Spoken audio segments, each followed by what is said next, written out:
Hello and welcome back to Dream Girl. I'm Sheen, your host, and today we're joined by a very special guest once again. So, whenever I think of public speaking or confidence, but with grace and authenticity, there's always one name that pops up. And I'm so excited today to finally speak to her because she's also full of humor, and I'm sure it's going to be packed with laughter. She's already laughing right now. Please join me in welcoming Nimi Mehta. Aww. So Nimi has been kind of like a very unique and dynamic voice in media. She's done everything from radio hosting, TV hosting, event hosting. She's spoken to the biggest names in the industry that you can think of. And now she's also the founder of Speaker, which she will tell us more about. Hi, Nimi. Hey, what a lovely introduction. Oh, thanks. I know. And I feel like people don't know I'm that funny. So you just saying that is just like, ding.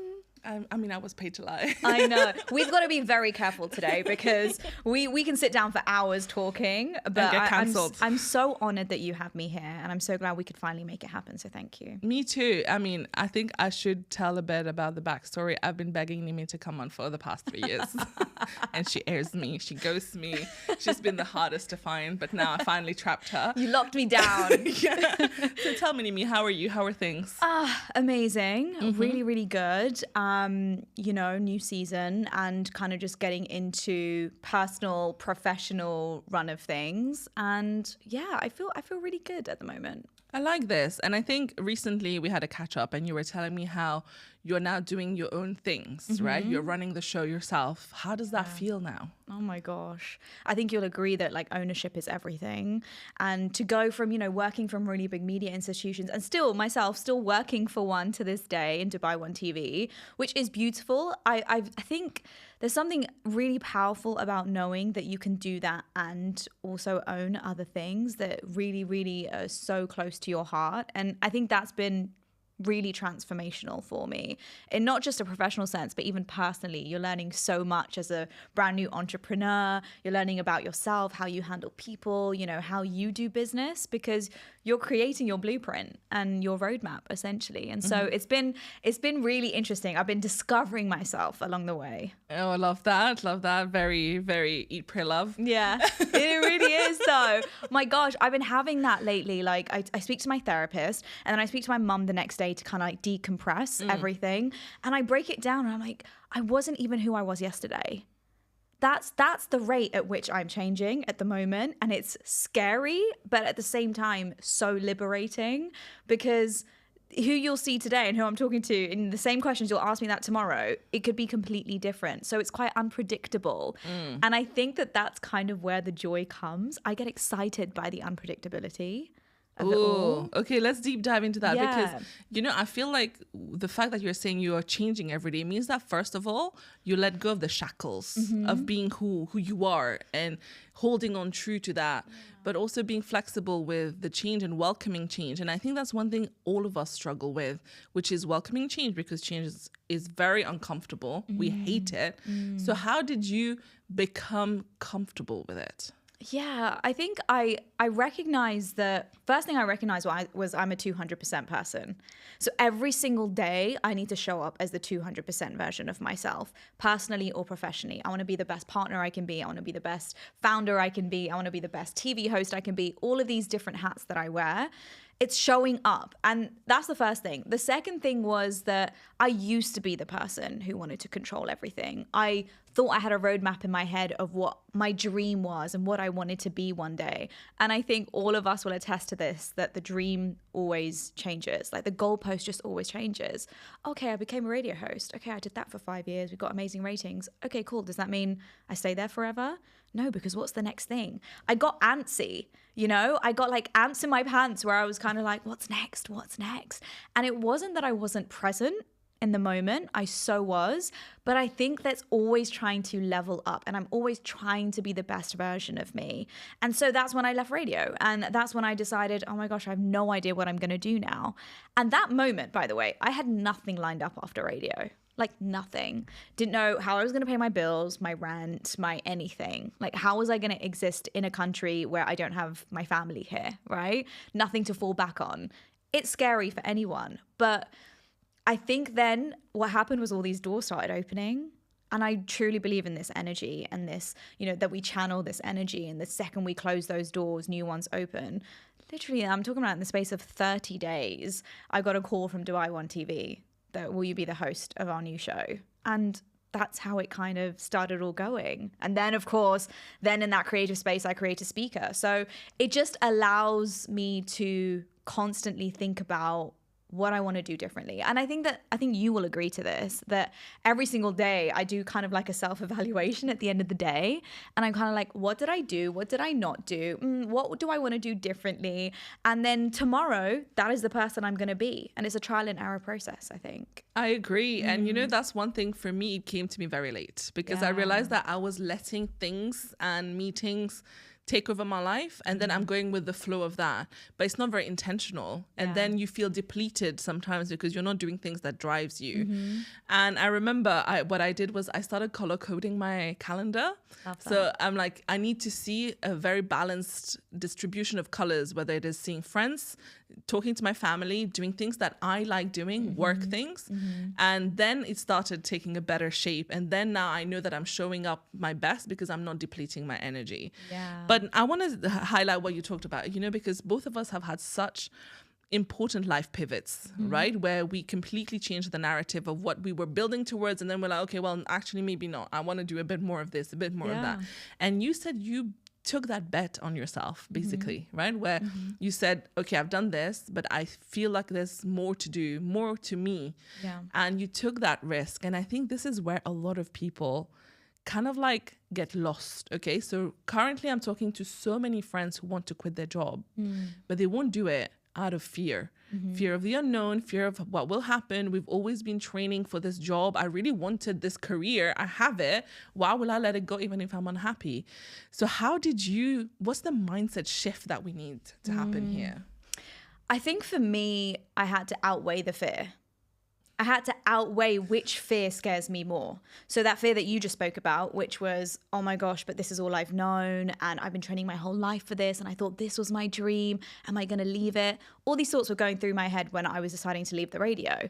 Like, oh my gosh, but are you going to be relevant anymore? Is anyone going to want you anymore?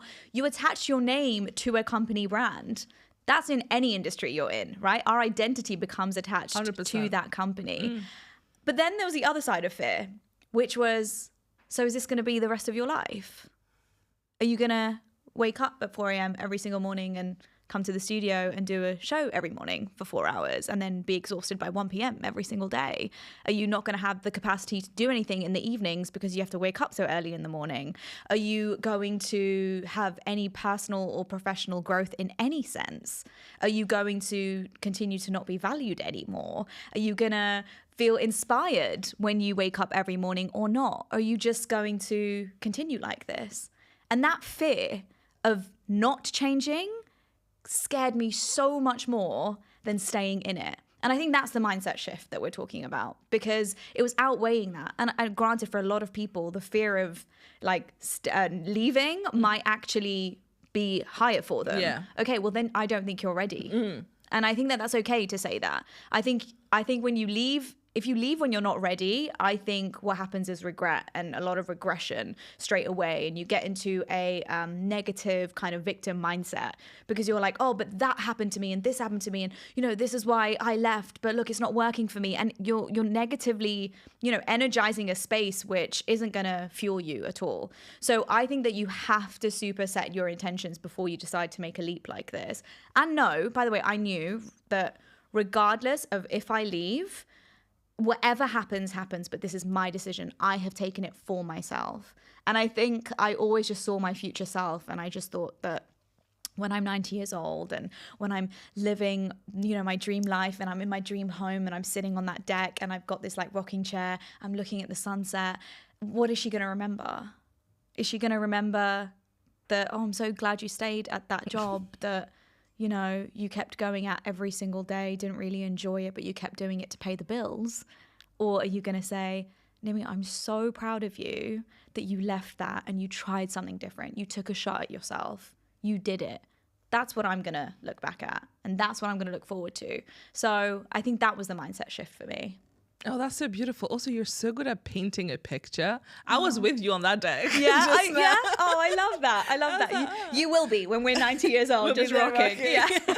No, but I love that, and you're so right. It's so real and honest as well, right? Because I don't think anyone does it not feeling scared. It's just a different kind of fear that we Yeah. have, and it's about navigating that new fear and understanding that that comes from also a place of excitement. Totally. Right, because you never know what is waiting for you. And as you said, it's your decision.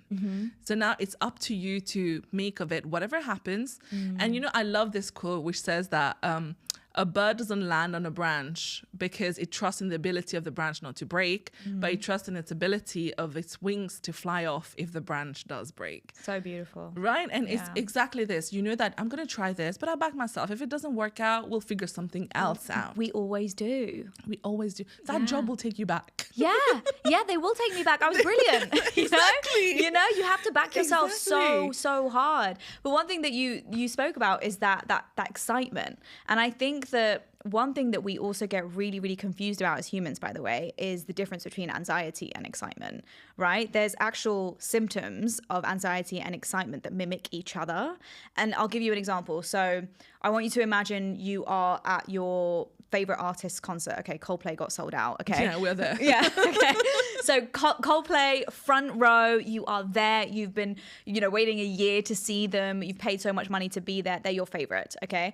You're there front row. The smoke starts coming onto the stage. The first beat of the song starts. You know they're about to come out and sing your favorite song. What's happening in your body, right? Your heart starts beating really, really fast. You get a knot in your stomach, like a sick feeling, Yep. right? Potential Buzzing in your ears. Yeah, buzzing in your ears, hands potentially getting a bit sweaty, sometimes even shaking, right? Your breath is becoming a bit short, okay? I want you to hold on to that feeling. Then I want to take you to anxiety, which is, say you're about to go on and do a keynote speech, right, on a stage.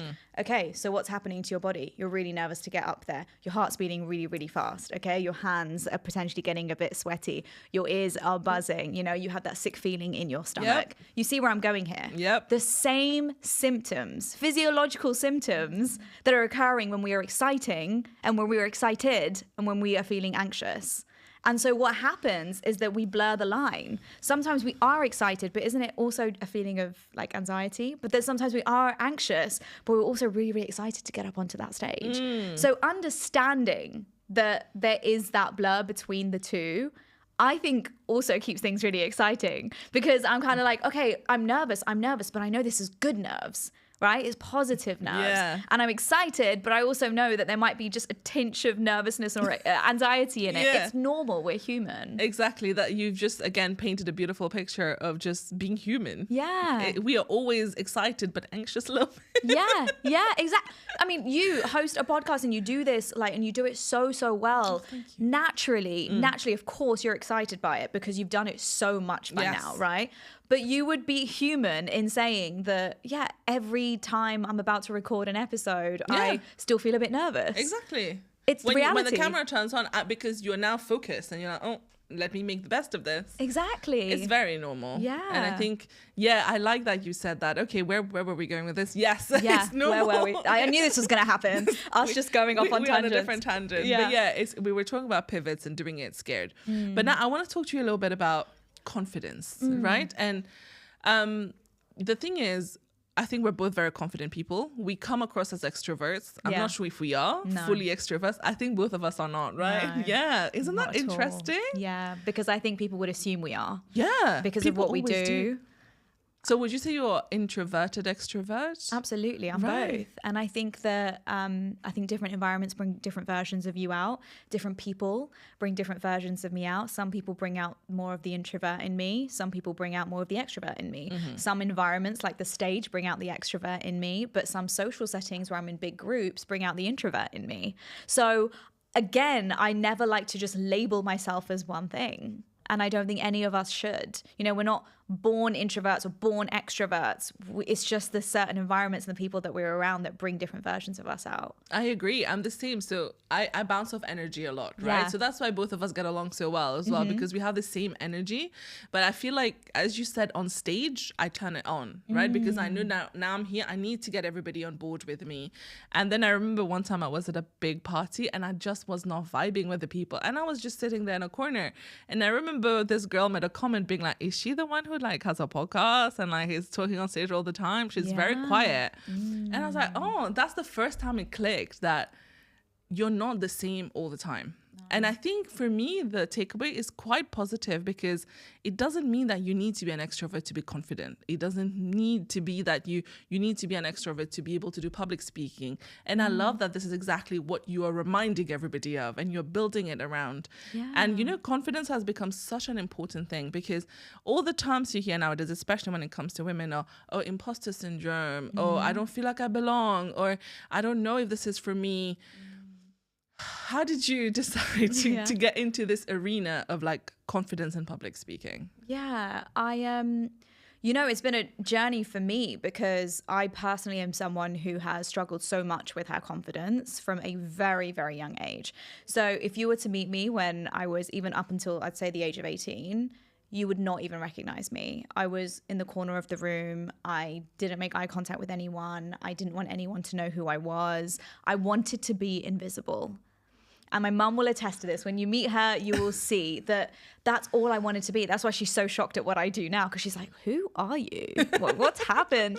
But it was just, I was happy being invisible. I was happy not being recognized. I didn't feel heard, seen, or understood at all. And you know what? I accepted that was my fate. Until it got to a point where I started to recognize that, okay, I'm like a victim in my mind of, okay, this is being done to me, right? People aren't understanding me. They're not listening to me. They're not seeing me, because there were louder people in the room. I grew up in a really, really big family, right? And loads of girls everywhere. And it was always, you know, whoever's the loudest gets heard. And not being the loudest meant that I didn't feel heard most of the time. And so I just accepted that as my fate. And I blamed everyone else around me that that's the reason. That's the reason why. Until I got to a point where I recognized that I have to now get to a point where I can actually start to show myself to people, because people aren't mind readers, right? There's no way that they can sit there and just assume that I'm quiet because I'm insecure. What happened was people started to think that I'm quiet, and just like you said about that party, people started to think I'm quiet because I'm super arrogant and obnoxious, because I think so highly of myself. And that was not the case whatsoever. And there was so much misunderstanding. And what happens with misunderstanding, and the prime core, I guess, fuel to misunderstanding, is you not being able to communicate who you are. That is it. And that's what I recognized about myself. It's like, okay, so your friends don't feel like they know you. You feel constantly misunderstood. Your one act of not coming to a party or not speaking to people is, oh, she's so arrogant and she's so up herself. Okay, well, that's on you, boo. I was literally like, no one else. That's not on anyone else. That's on you.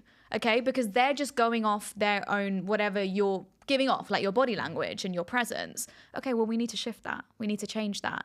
And that's when I started to build. That's when I started, after 18, I was just like, okay, well, I need to start building who I am. But when we come back to the introvert-extrovert thing, I was still very much in my introvert mode whilst doing all of this.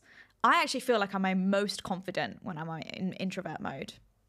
And that's what they call quiet confidence. Ooh, love it.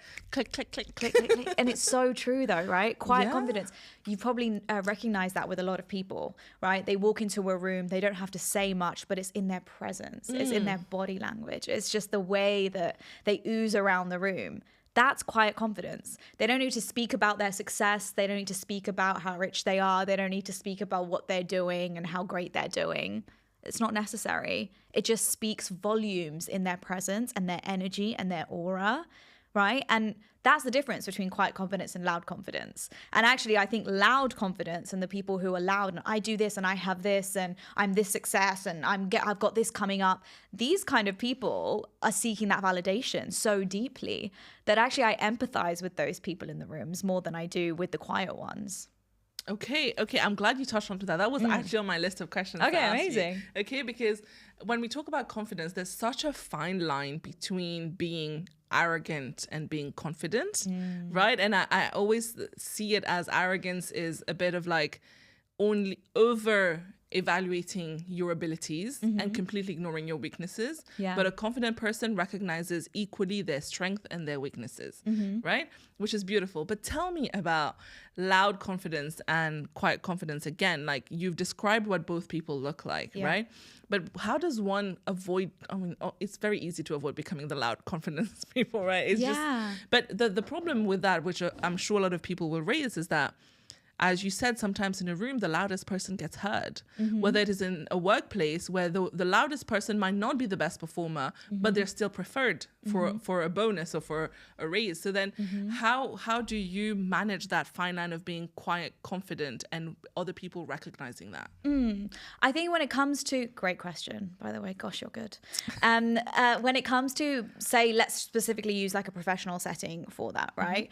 I think there is a power in communicating who you are directly with your management, right? I don't think that, I think that sometimes performance is a currency more than the volume or the words in which you speak in a room. Okay. So it depends what the values are and what your communication is with your manager. So for example, we can be in a meeting room right now and I could be like, rah, rah, rah, I think we should do this 1, 2, 3. And you have incredible ideas, but you're not vocalizing them, right? Because of that. That's on you. I can't change that. However, what I would suggest that you do is you can, in quiet confidence, still mention your ideas, but you can always back it up with a one-to-one afterwards with your manager. Because there are certain environments where you might not feel comfortable to speak out loud, and I get that, and I actually agree with that. What I like to do a lot of the time is I'm just a one-to-one person. You know, group settings don't bring the best out of me. I like to be a part of it, and I like the energy in a room. However, when it comes to me kind of, you know, compartmentalizing my ideas and putting them forward, I would much rather do that with my upper management one-to-one. And I think that that's key because also, they know it's your idea, right? Because ideas get stolen all the time in the workplace and they just get snatched from you and then you have nothing to do or say. Second is that you get to relay it in your way. Right? There's no pressure of external voices around you. There's no chance of interruptions or distractions. You do it your way. And I would always I prefer to get on the phone and I'm a voice note girly, but I'm also like a phone girly. Do not type things. I think, especially in the corporate world and especially just generally in work, I think we all get stuck into emails, especially everyone working from home, like since COVID. Emails, right? Things get really lost in translation. We know that even on WhatsApp. Someone can send a sentence and we could read it and interpret it so differently than how it was intended. And that's on us. That's our fears and our projections that we're putting out there. So pick up the phone, speak to someone. Hey, I had ABC ideas and I think that XYZ. Okay, do that, communicate that, follow that up with writing. But I think that you need to figure out which form of communication works for you better. Don't try to fit in with the loud confidence if it feels really alien to you, because you're doing a disservice to yourself, I think. Yeah, I like that. You know, that just reminded me of that little skit. I don't know if you've seen it. Yeah. Where it's like one of them is messaging the other and you see their reaction and it's saying, what do you want? And the other person's like, oh, he's asking, what do I want? And the other person, what do you want? and he's so like, true. I don't want anything, whatever you want. And I don't want anything. Oh, no, I don't want anything. See, but it's so true. It happens all the time. And how many times do we get into battles with people over it? I know. And sometimes it depends on what mood you're in, right? And then you read it that way. And you're like, ugh, this person is coming at me. Totally. Right. You're so triggered by it, but it's not that person in that moment. It's actually a number of things 100% that have happened. Yeah. And something I wanted to mention, because you spoke about like arrogance and confidence, right? And the blurred line essentially between it. I think the difference between arrogance and confidence is intention. What I mean by that, okay, is I can walk into the room. There are very different ways I can do this. So I can sit here, let's just say I want to sit here and tell you what I do, right? I'm going to do the confident version. Hey, Sheen, thank you so much for having me today on the podcast. I'm here to talk about how to find the power of your voice and truly hone it in, you know, and find your confidence pillars within you. Okay, that's confidence. Got it. Arrogance is, Hey, Sheen, thanks so much for having me. It's really about how I found myself and my voice. And it's a real blueprint that I think that people can learn.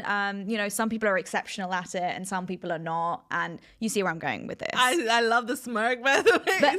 It's reminding me of so many people. I embodied the arrogance. It felt really inauthentic to me, by the way, but you could tell. But my point here is my intention when it came to the confidence was that I want to help others. Yes. Right? It was not about you. It was, I stripped me away. Mm-hmm. I took the ego out. And that's where intention comes into play. That's the difference. Arrogant people have the intention of feeling and knowing that they are superior. That's their intention. Their only intention is to win and be the best.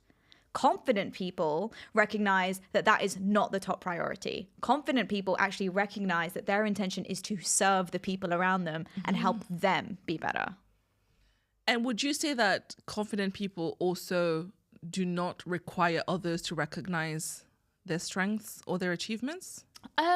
No, I think that's a myth. No? I think that's a myth. The reason why I'm saying that is because I can only speak from my personal experience.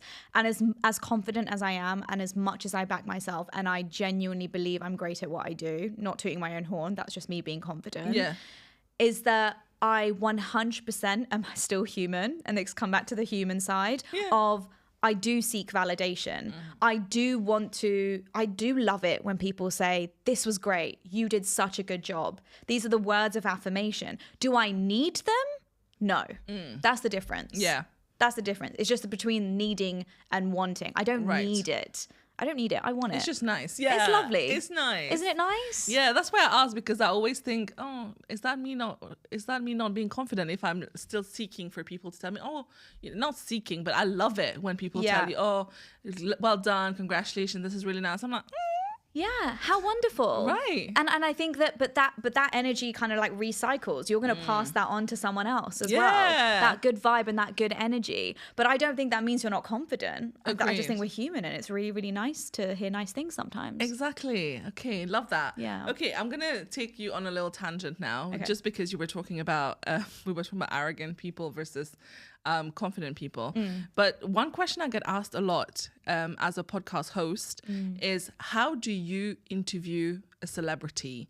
Or how difficult is it being in the presence of a celebrity? And I'll tell you what I say. I say that for me, everyone is a guest. I treat everyone equally. There's no celebrity, not celebrity.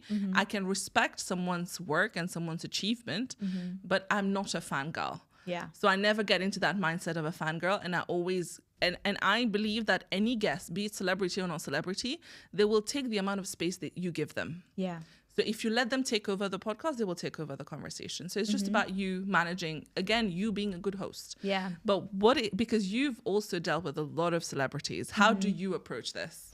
Yeah. I agree with the fangirl thing. I don't think I'm never starstruck by people. I highly respect them. Same. And I give their credit where it's due. I'm in awe of them and everything they've achieved, right? Absolutely. But I never sit there and think they are untouchable, right? They're unreachable. And I think that's where the best conversations come through, because I'm not there to serve them. Every time, the only thing I have in mind when I'm interviewing celebrities is the people watching. What can the people watching get out of this conversation? Because this isn't about me and this isn't about them. It's about the people at home watching. What are they going to walk away from? And what are my intentions for that conversation? So it varies differently with whoever I'm sitting down with, but I always try to paint a picture with people, kind of exactly what you do on this podcast. It is that storytelling. It is that their story, the things that they've learned, the things that they've grown from. These are the things that people value. Of course, as you know, when it comes to media interviews, there are certain questions that you need to get away because that is just the job. If they are celebrities there to promote a certain book, a movie, whatever it may be, you do need to do that.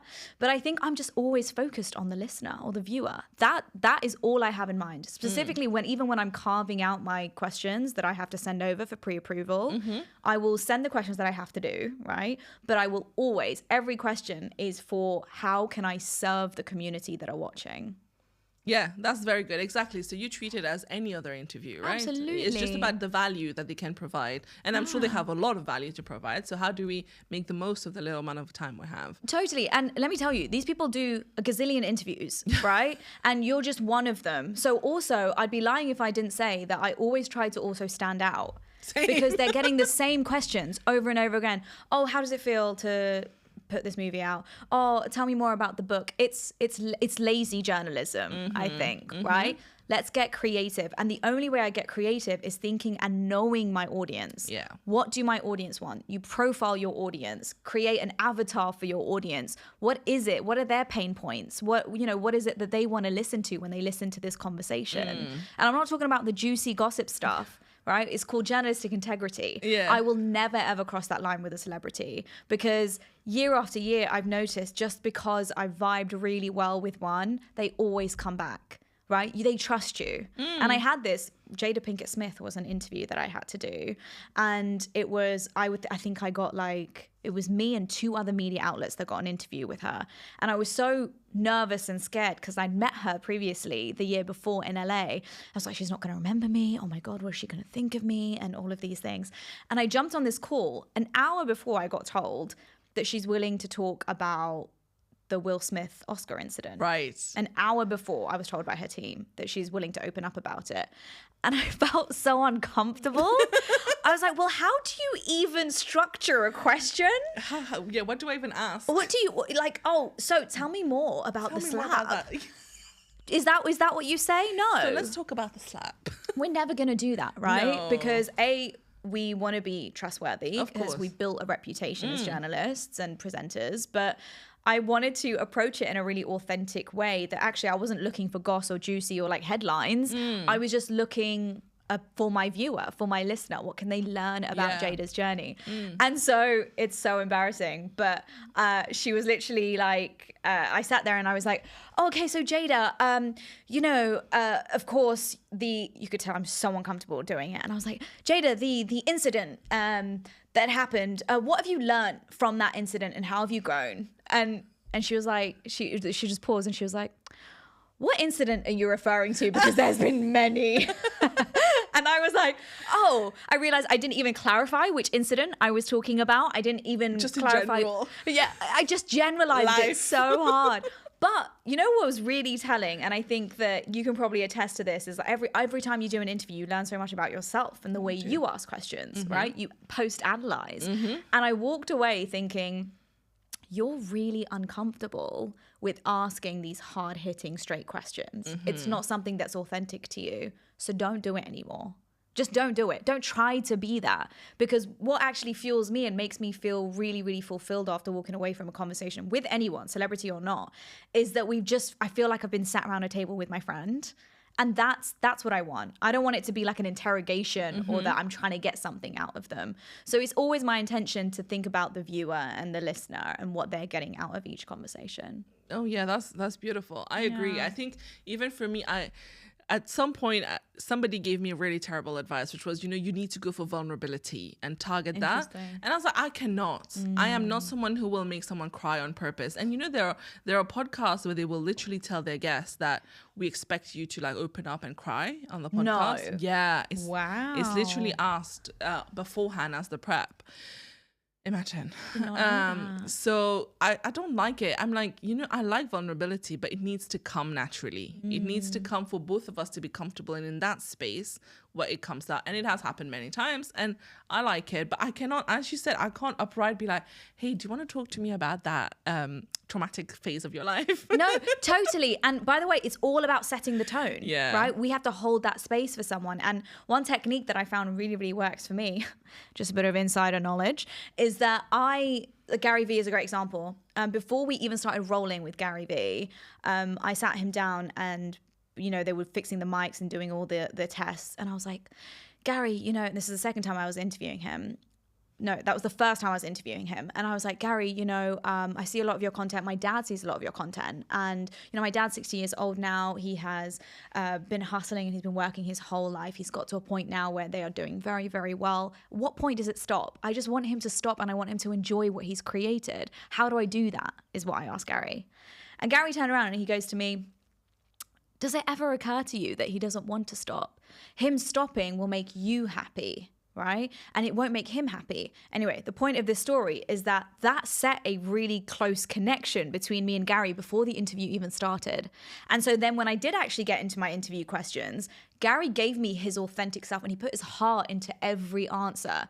I was just one of many media interviews he was doing that day. But all that one question, what I did was I gave him a piece of me. I gave him a piece of my story so he could identify me, see I'm a bit of a human, right? Before I got into this interview with him. And then the beautiful thing is the second time, a year later, I was due to interview him and I didn't know if he was going to remember me or not. And I was like, oh my God, are you going to go in and are you going to say nice to see you again? Or are you going to say nice to meet you? Because he won't remember you. I was like, oh yeah, he's seen thousands of faces. I walk in, I'm about to go say, hey, Gary, nice to see you. He was just like, hey, how's your dad?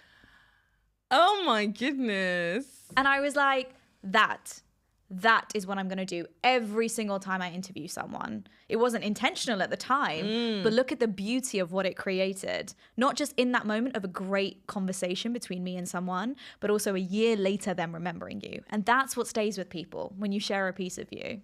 I agree. Oh my God. Okay, this is literally ringing such a massive bell in my head because I do the same thing as you. Love that. So I'll tell you how. So, I interviewed Taha Shah, the Bollywood actor. Yeah. And I got given a slot of 10 minutes to do a podcast. Yeah, and not I was possible. like, that's not happening. Yeah. Imagine he's packed up, his bags are in the car, in the hotel, and he just has 10 minutes now. And I saw him, he was like, I've done like 40 interviews today. And I was like, oh, damn. And I was like, okay, I'm going to try and make it fun for you. He was like, it's going to be hard. Everyone has tried everything. And I was like, okay, challenge accepted. Oh, I love that. And then I told him, I read one of his interviews where he talked about how his mum has been pivotal in his life. And I'm sure everybody asked him about that. But then I was telling him how, for me growing up, I used to love my dad. I was a daddy's girl in and out. And now that I'm older, my mum is my best friend. And I was like, did it happen for you as well? Did that switch happen later on? And he was like, oh my God, yes. Oh my God. He was like, wow. honestly, now my mum is my best friend, but it wasn't always like this, especially growing up as a little boy. You don't necessarily see your mum as a best friend.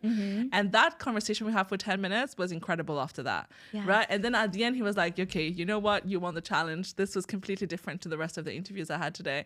And again, it was just that little switch at the start of making a personal connection. Oh, it changes the game Entirely. And I'm going to go into like public speaking mode now, just to give you kind of like a statistic. But as you were speaking and as we're having this conversation, I'm thinking I have to share this with you because 82% of impressions of people when you meet them is based on 2 traits is what they're going to go off, right? And that is warmth and competency. Warmth and competency. And based on how quick you were able to signal to that other person that A, I'm friendly, I'm trustworthy, and B, that I'm competent and, reliable, right? How quickly, and from a body language perspective, because technically if you've only got 1/3 of a second to make an impression on someone, your body language has to scream and shout that trustworthiness and that friendliness. And based on how quickly you're able to signal that to the other person will probably determine how quickly they would trust you and like you and respect you for the long run. And these are the things that we don't think about, right? We just go in guns blazing. We're like, hey, lovely to meet you. And we think being loud and being this and this, get into it. They're going to remember me through that. No. It's in these little kind of moments of being warm, being relatable, being trustworthy is what is going to determine whether people like and respect you. Yeah. And, for me, I learned that over time. I realized how people literally disarm, right? When you're warm, because people are walled up all the time. Yeah. And then especially someone you haven't met before, you need to interview them. But the moment you assume familiarity, especially, it goes off. Yeah. They're like, oh, okay, suddenly I feel like I know this person. I know. And I recognize that a lot of people even listening right now don't, aren't in a space where they interview people and stuff. But this goes across to like even social settings, right? Family, friends, meeting people for the first time. If you're at a networking event, if you're at work, this warmth, this reliability, this trustworthiness translates across all of these formats. It's not just when me and Sheen sit down with a celebrity, right? Yeah. It's across all boards. 100%. But okay, Nimi, one question I think that everyone will have for you is, if someone, especially a woman, does not feel very confident, what would you say is the step one to start building that confidence? I love that. Okay, so for me, I have a very holistic approach to confidence, right? I think that you have to go back in order to move forward.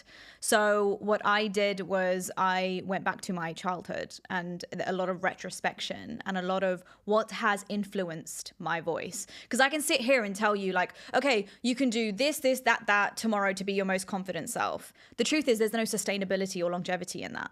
There's none, right? Okay, it might last me for about 24 hours if I tell you to do this and follow this. But what I want you to do is sustain it for a lifetime, right? Where it oozes into everything, your profession, all your relationships. So you're getting the most quality out of all of these things. So I always like to go back and actually identify the source of my voice. Like, what did influence my voice when I was younger? When I talk about the voice, I'm talking about my inner voice. The inner voice, the inner critic that is constantly telling us, you can't do it, don't even bother, don't waste your time, there's no way you can, right? This inner critic, who built it? And this all comes from the foundation. When you are first born, who influences your voice? Your parents or, the people that are raising you, the people that are around you, your siblings, your family members. You grow up, you go to school, your professors, your teachers, you go up even higher, university, your social group is expanding, right? People's opinions, their beliefs, their fears, all oozing into your inner voice. And the gate is just open because you are brand new to the world, right? You're discovering who you are. You are so impressionable. And so it gets to the point where you're now a grown adult and I'm 33 years old and I'm going around the world and I'm like, okay, but do I actually believe that? Or is that something that someone had once told me when I was younger and that's what I've just hung on to? Do I not like these type of people because when I was younger, culturally, we were told that they aren't our friends?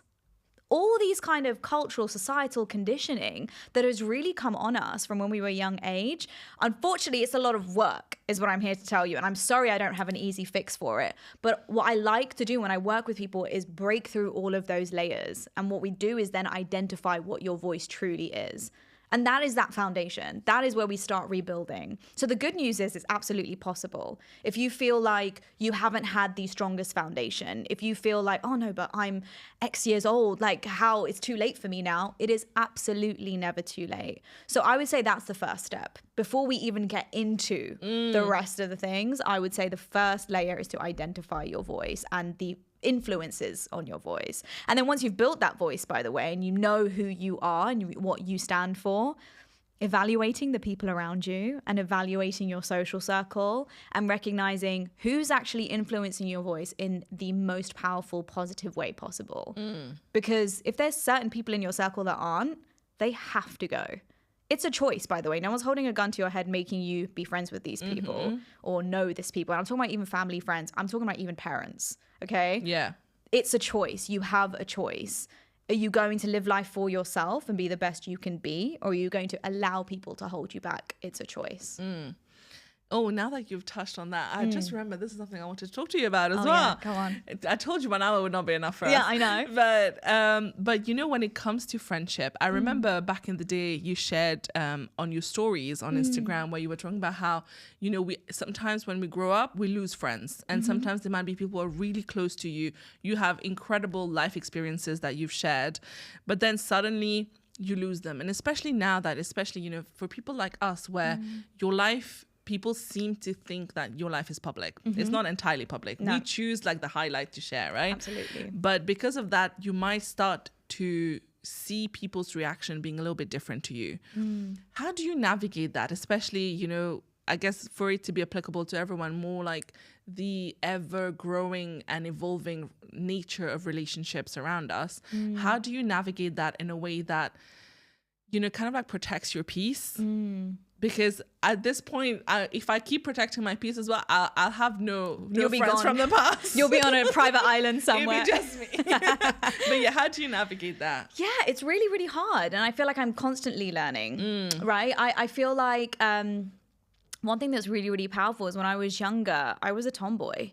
So yes, I grew up with girls in my family. I had girl cousins only, but when I went into kind of like the friendship space, I felt more comfortable hanging around boys because I was like, they're so much more simpler.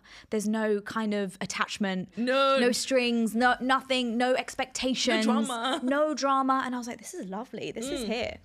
Only as and I would say probably in the last 8 years since I actually moved to Dubai, have I recognized the power of the female effect. Now, the female effect is something that transcends through generations, which I don't think people talk about enough. And the female effect is quite literally physiologically and scientifically a fact to make you feel better about yourself and you grow as an individual. So the female effect is when 2 or more women, say, come together and they create a bond, right? They connect and they trust each other. Physiologically, and what it does to your body is that naturally your oxytocin levels go up, right? When you create this connection, even just me and you sitting here, our oxytocin levels are going to be like sky high right now. Lovely. Right? Because we feel so, so good. What the result of high oxytocin means is that we go into high levels of empathy, high levels of compassion, high levels of positive emotions, right? And so naturally what's going to happen when that is at a high, our cortisol levels are super, super low, which is the hormone stress. And so what happens when this is happening? Naturally, I think it's important for us to know, and what I recognized over the last few years is that having that female circle around me that I'm ride or die with is so important. It is quite literally survival for me. And so how I navigate with that circle is that I am very, very intentional. I think that gut instinct is everything. Gut instinct. I think we all know, and as I'm saying this, I'm sure you can remember a time where you have met someone or gone into a party and been introduced to someone and instantly felt a red flag. Right? You've instantly felt like something isn't right. Something is right. I can't put my finger on it. Something doesn't sit right, right? And our body tells us before our mind does. Because what human nature does is our mind convinces us we're being dramatic, that we're overthinking You're being judgy. Yeah, you're being judgy. Oh, you need to give them the benefit of the doubt. No, you need to have more empathy. You need to be kind. Maybe they're going through something. We tend to do this, especially specifically as women, right? The truth is, I have many times not allowed my gut instinct to determine how I let relationships go. And it always ends up going bad for me. And I look back and I'm like, Nim, you knew. Yep. You literally knew from day dot. Why did you not follow your gut instinct? So I actually always listen to my body after I've met someone and after I've been with someone, because that tells me. So is my body relaxed? Does it feel calm? Do I remember everything we spoke about? If I remember everything we spoke about, that means I was present and I didn't leave my body. Right? Because I've been in situations where I meet people and I'm like literally sat there and afterwards someone asked me, what do they do? And I was like, oh, did they tell me? I don't remember. I'd left my body. Yeah. It's a thing. Like your mind, your soul leaves because it's just like not present. I don't want to be like that. I want to be around people that I'm so present with, right? Do I feel antsy around them? Do I like want to check my phone? Am I distracted by loads of things? Okay, well then they're not your people. You know, these little things that make you notice. Do you walk away feeling drained, or do you walk away feeling energized?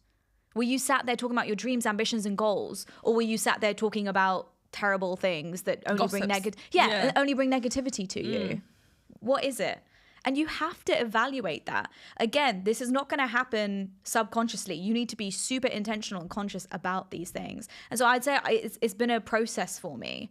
And I'm very, very particular about the people I allow into my inner circle. I don't want to give myself to people. And I can admit that that's literally because of bad experiences that I've had growing up. I gave myself to people so easily. And I'm like, no, I have to protect myself because I'm a value. If I'm in someone's life, I'm a very high value. I bring a lot to the table, right? And they have to prove to me that they can have this version of me. And I think that's important to recognize. We make ourselves feel smaller a lot of the time in order to accept people. Why? I want to be my largest version of myself and then accept them. Exactly. Yeah, no, I love what you talk about. Honestly, like girlhood is just something so incredible. Unreal. And I feel like I love that we sit and look at each other and share the most deep, dark secrets or like the weirdest thoughts we have in our head. And there's no judgment. And then everyone starts talking about it. And it just feels like, oh, okay.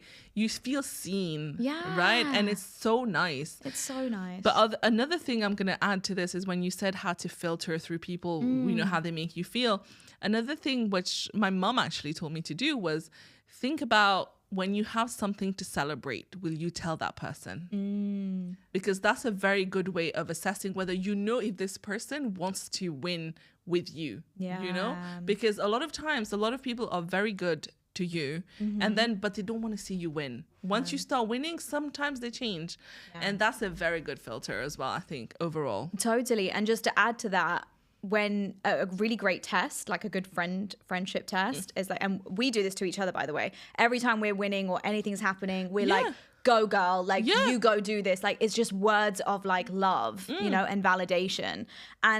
But when you are winning, what are they saying to you?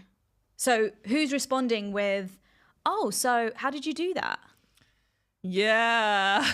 How much did you get for that then?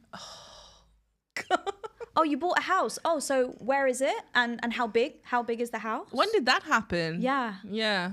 Why is their instant reaction not, I don't care about any of the details, but I'm just so happy for you. I'm so gassed for you. Yeah, literally. That's the first reaction, right? I don't care about the details. You deserve it. Oh my gosh, no one deserves this more than you because I know what you've been through. Well done. I'm so behind you. Whatever you need from me, let me know. Literally. It's a test. The difference is, but you know, I experienced this, especially the first time I went viral. Imagine a very close friend of mine messaged me saying, who would have thought that this would happen for you? I was like, I thought I did. Wow. And then someone else messaged being like, oh, congratulations, but just remember virality doesn't last. Cut, you're gone. Yeah, these people have been cut. At that time, I remember thinking, oh, am I being arrogant? Am I thinking, oh, these people should be happy for me? No, but they should be. Absolutely, they should be. Yeah, absolutely, they should be. It's such a telltale sign. How big does someone make you feel? Literally. How big do they make you feel? Do they make you feel smaller than you are, or do they make you feel as big as you should be? Define that. Who does that for you and who doesn't? And whoever doesn't, whoever makes you feel small, you need to evaluate how you need to get rid of them. I'm not saying you have to get rid of them and cut them off. Yeah, but distance yourself. Distance yourself. 100%. Boundaries. I can love you from afar. I love you, and I know we've had beautiful memories together. We've grown together. We've seen each other through tough times. But it's just like a rocket, right? When those pieces come off, it's just like I'm flying, and you're either with me or you're not. Oh, you're not. You're not. Exactly. But that's the thing. I feel like the first few times it happens to you, it's hard. You're like, but we've had so much together. You were with me in the trenches. Yeah. So I thought you would be the first one to celebrate me once I got out. But then they try to pull you back. And then you're like, nah, this is not good. It's so sad. And the thing is, people get really comfortable with a version of you. They like this version of you that isn't particularly winning because it reminds them that the level that they're at, which is potentially not at a 200% level every single day, that's okay. Yeah. It allows them to be stagnant. And so if you are stagnant alongside them, it's literally like the term misery needs company. 100%. Right? They're happy to have you there. They're happy to keep you in that box. And the second you step outside of the box, it's you've changed. You're different. Oh, it's got to your head. Oh, this. No. Yeah, that you've changed. Oh, you get it too. All the time. But like, I hope I have changed. Me too. I'm like, yeah, I'm glad I did. It's a compliment to me. Yeah. Because if I'm the same as I was 10 years ago, we've got a problem here. What are we doing? But someone shared a really interesting analogy with me. And they said, what I want you to think about every single person around you is I want you to imagine a kite. And you are the end of the kite that is flying super, super high. And I want you to see the person at the end, at the bottom, holding the string. Now, there's two options here. They can either, one, be the anchor that is holding you, keeping you grounded, being your foundation that allows you to fly high, or they are literally quite holding you back from flying. Who is that? Identify who that is in your circle and who is the other. And I think that just even... I'm quite a visual person, so visualizing that really made me think that, okay, so that's where so-and-so fits in. That's where so-and-so fits in.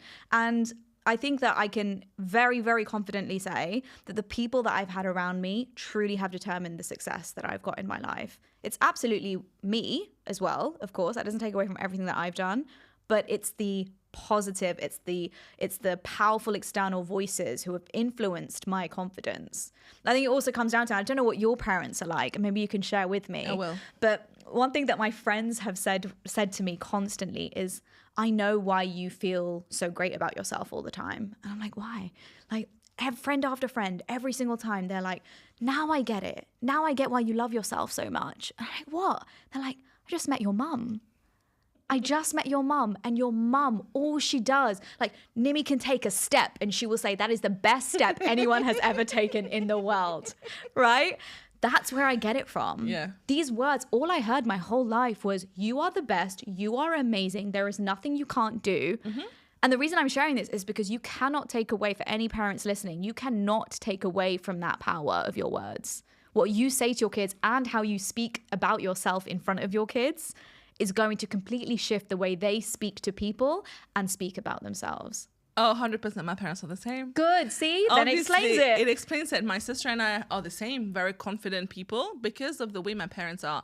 I'll tell you, when I got into Oxford, okay, and I told them, the reaction was very much like, okay, congratulations. And I remember I had them on the podcast and I asked them, I was like, you know, everyone asked me my parents' first reaction when I got to Oxford, and both of you were very calm about it. Yeah. And my dad was like, but what else were we going to expect? We knew you were going to get in.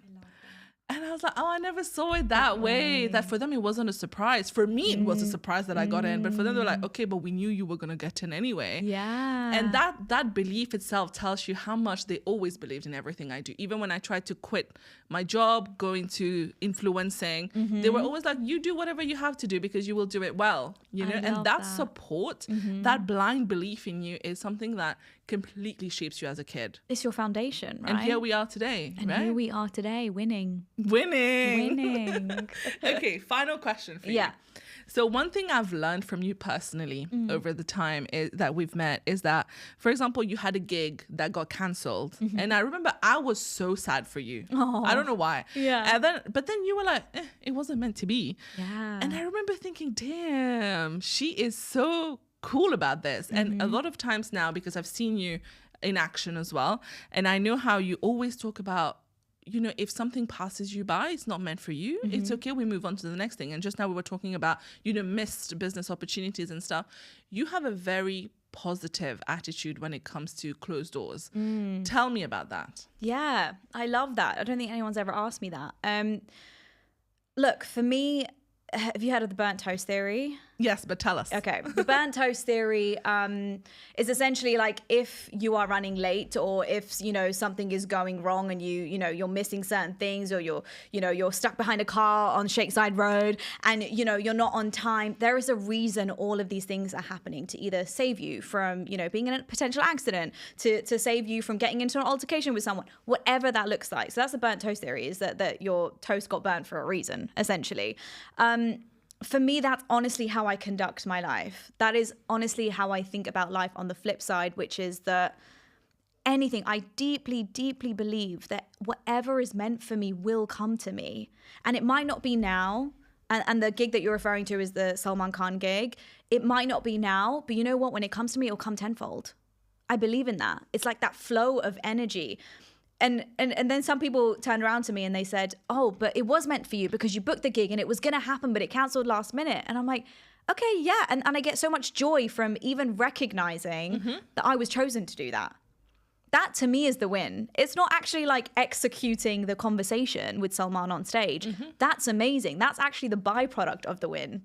The win is actually being recognized as the person to go to be on stage at the Museum of the Future and interview Salman Khan. That to me is the most powerful thing, because you would have gone to little Nimi over 20 years ago and she would have been like, what? That's who I do it for. Aww. And so anything is a bonus. Anything is a bonus. And so that's how I kind of conduct my life, honestly. And being in the media, you know that these things last minute happen anyway. All the time. And every time I get good news, I book a gig, I'm working with a brand, whatever it is, I always say, I'll believe it when I see it. I always say that. Even if it's booked, like all the deals are done, everything's signed, I will believe it when I see it with my own eyes. Because I can get excited about these things and I can celebrate them before it's actually happened. But only will I accept it's happened once I've actually seen it. And I think we do get, as humans, naturally, we do get really excited. We're like, oh my God, I'm going to do this. I'm going to do that. And I've been burnt badly in previous things, right? Where I have announced things and then it hasn't gone through. And I'm like, oh, well, you look silly. I don't think you do. But that soul man thing in particular for me was just, I got the gig. Yeah. I got the gig. A win is a win. A win is a win, and I will take it and run. Yeah. Yeah. I think that was cool enough. And that it's not on you that it got cancelled. And you know what? Something better is coming. Totally. Always. I believe that. And you know, one thing that I believe, again, coming from my dad, my parents, they always say that the God or universe, whatever you believe in, you know, it's like they never say no. So it's either yes, not now, or have something better. Nice. Right? I love that. So it just means that something better or not now. Totally. That's it. Totally. And I think that if I had gone into mode of, oh my God, feeling sorry for myself, victim mentality, that's already creating blockages for the next things that are potentially coming my way. Yeah. Why would I do that? I back myself. I know how good I am. Okay, it's going to come in one shape or form. Love that. Yeah. Okay. Any parting messages for us? Oh my God. What parting messages? Okay. I think what I really, really want to share with people just generally is that if you are at a stage in your life where you do feel like you're not seen, heard, or misunderstood, or you feel like you're not understood, is that I think that we have to take acknowledgement and accountability for it. And this is a lived experience of mine, and that's why I'm sharing it, is that I sat for maybe a few years feeling sorry for myself, and that like, oh, this world is not for me, or like, no, you know, these people aren't for me. It wasn't that. It's just that I wasn't for me. And so I needed to change that. I needed to completely transform myself and my mindset. How I did that was my environment, the people around me.